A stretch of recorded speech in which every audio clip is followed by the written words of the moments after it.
Le Premier ministre Abiy Ahmed déclare que l'initiative de Green Legacy est une bonne occasion d'élargir les connaissances autochtones en matière de préservation des sols.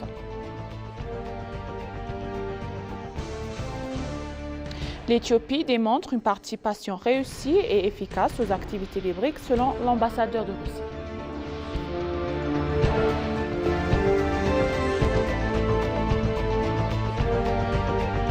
Bienvenue chers téléspectateurs, c'est Moïda Gadamo avec le journal du vendredi 12 juillet 2024. Restez avec nous.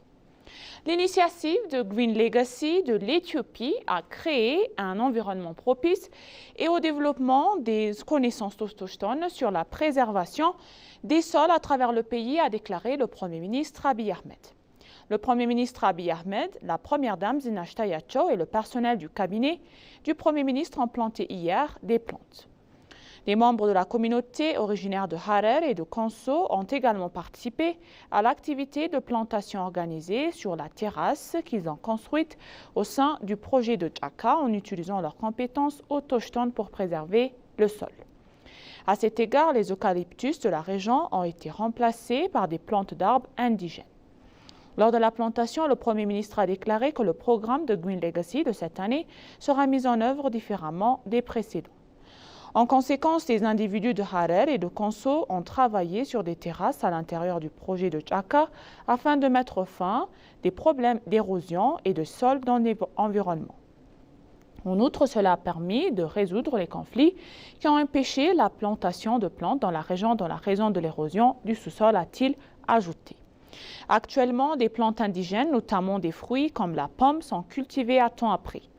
Le Premier ministre a en outre souligné la nécessité d'élargir les connaissances autochtones similaires qui existent dans d'autres régions du pays, félicitant les agriculteurs de Harer et de Konso pour avoir achevé les travaux sur les terrasses un peu de temps. Selon lui, les activités sont en cours pour augmenter la couverture forestière d'Addis Abeba à 30% dans le but de changer l'image de la ville. L'Éthiopie a mené de vastes activités de plantation de semis au cours des 5 dernières années. Le pays a jusqu'à présent présenté et planté 32,5 milliards de plantes. L'objectif de travail pour cette année est d'atteindre 40 milliards de plantes sur un objectif global de 50 milliards. En conséquence, le pays s'efforce de planter 7,5 milliards de plantes au cours de ce cycle de plantation. La couverture forestière de l'Éthiopie est passée de 17,2% en 2019 à 23,6% en 2023.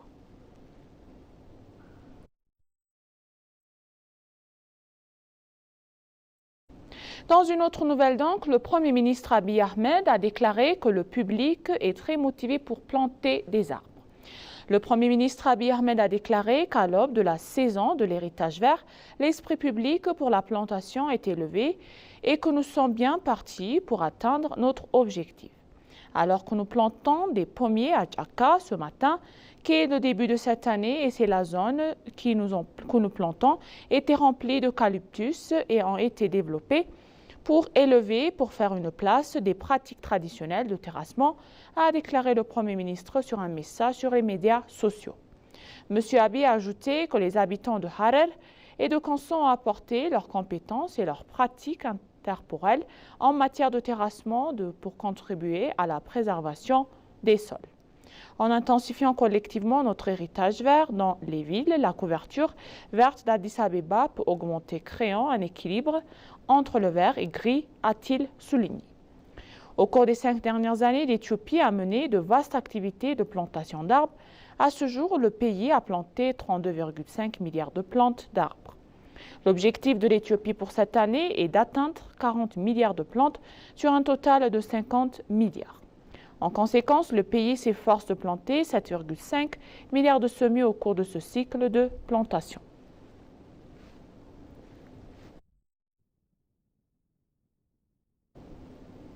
L'OMS donc pour qualifier la première kit d'autotest pour la visite de l'hépatite C.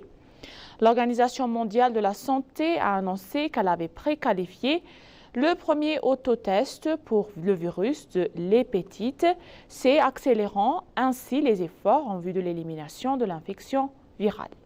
Les autotests de OraQuick HCV peuvent apporter un soutien essentiel à l'élargissement de l'accès au dépistage et au diagnostic, a déclaré l'OMS dans un communiqué de presse. Le kit est fabriqué par Orasure Technologies et constitue une existence de tests rapides d'anticorps anti-VHC OraQuick qui a été initialement préqualifié par l'OMS en 2017 pour un usage professionnel. Les préqualifications par l'Agence de santé de l'ONU permettent de garantir que les médicaments fournis par les organismes d'approvisionnement internationaux qui répondent à des normes acceptables de qualité, de sécurité et d'efficacité. L'ajout de ce produit de la liste de préqualification de l'OMS constitue un moyen sûr et efficace d'élargir les services de dépistage et de traitement de VHC en veillant à ce que davantage de personnes reçoivent des diagnostics et des traitements dont elles ont besoin et en contribuant finalement à l'objectif mondial d'élimination du VIH, a déclaré le Dr Meg Doherty, la directrice du département des programmes mondiaux et de lutte contre le VIH, l'hépatite et le IST.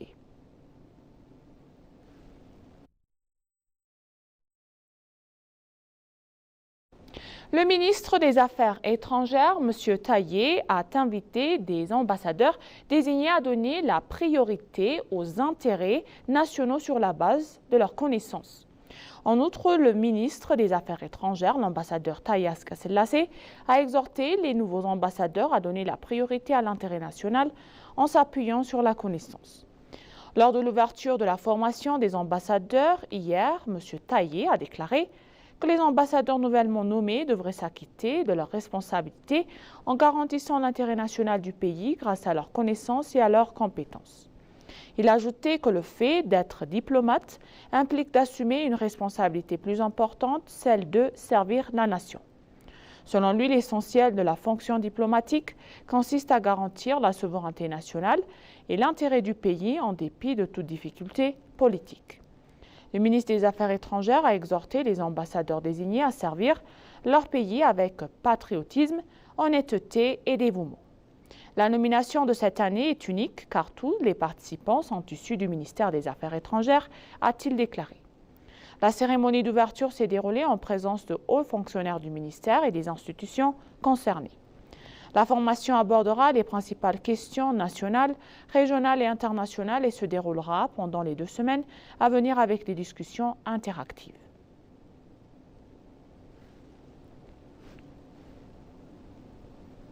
La nouvelle stratégie numérique de l'Éthiopie est prête à transformer l'avenir numérique du gouvernement, selon le ministre de l'Innovation. La stratégie de gouvernement numérique et l'architecture d'entreprise gouvernementale entre 2024 et 2029 sont sur le point de devenir un projet transformateur pour l'avenir numérique du gouvernement, a déclaré le ministre de l'Innovation et de la Technologie, Bellet Amolla. Ouvrant hier l'atelier sur l'examen final de la nouvelle stratégie, le ministre a déclaré que le nouveau projet de stratégie s'appuie sur le succès et les leçons de la stratégie en cours.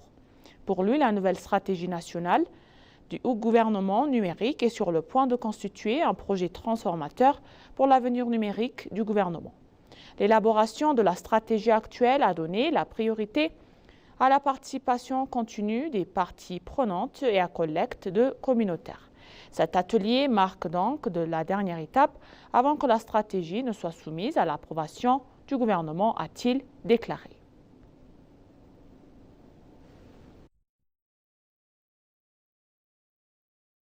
L'Éthiopie donc a démontré une participation réussie aux efficaces des activités de BRICS qui visent à contribuer l'objectif à la construction d'un monde monopolaire au cours des 6 derniers mois écoulés depuis que l'Éthiopie a rejoint l'association, a déclaré l'ambassadeur Evgeny Trekin à l'ENA.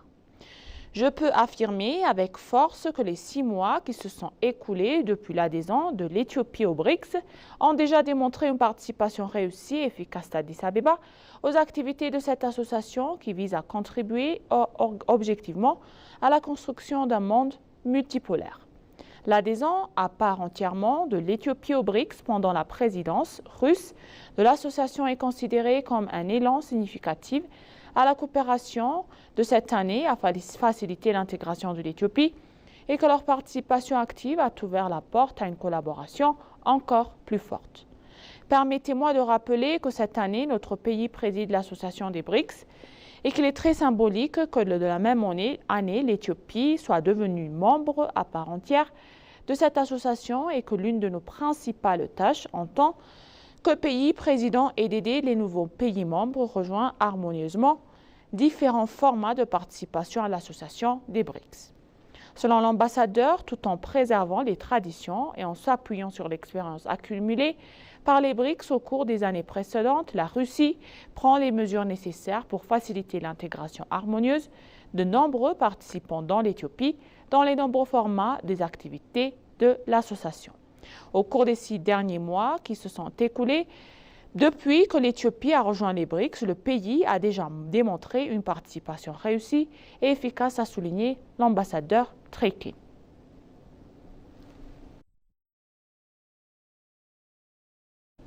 L'Éthiopie et la Chine s'engagent à élever la coopération bilatérale multiforme vers de nombreux sommets. L'Éthiopie et la Chine se sont engagés à élever leur coopération bilatérale multiforme vers de nouveaux sommets selon l'ambassade d'Éthiopie à Pékin. Le ministre éthiopien de l'Industrie, Melakou Alebel, et le président de l'Agence chinoise de développement international, Liu Zhahui, ont eu hier une discussion bilatérale produite à Pékin. À cette occasion, Melakou Alebel a fermement affirmé les remarquables relations économiques de l'Éthiopie dans divers domaines, déclarant fièrement que le pays a réussi à créer de nombreuses opportunités d'emploi pour les jeunes. Il a souligné avec insistance que la mise en œuvre de multiples projets à fort impact qui font avancer efficacement l'économie, a publié l'ambassade sur sa page de médias sociaux. En outre, le ministre a souligné le rôle essentiel de l'Agence chinoise de coopération internationale pour le développement dans l'accélération de l'achèvement de projets en cours. Il a déclaré avec assurance que la réforme économique de l'Éthiopie étant sans équivoque sur une bonne voie et a exprimé son engagement inébranlable à offrir des opportunités d'investissement substantielles aux investisseurs internationaux en mettant particulièrement l'accent sur l'encouragement des investissements chinois.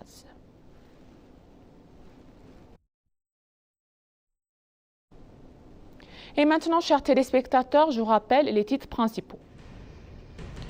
Le Premier ministre a déclaré que l'initiative de Green Legacy est une bonne occasion d'élargir les connaissances autochtones en matière de préservation des sols.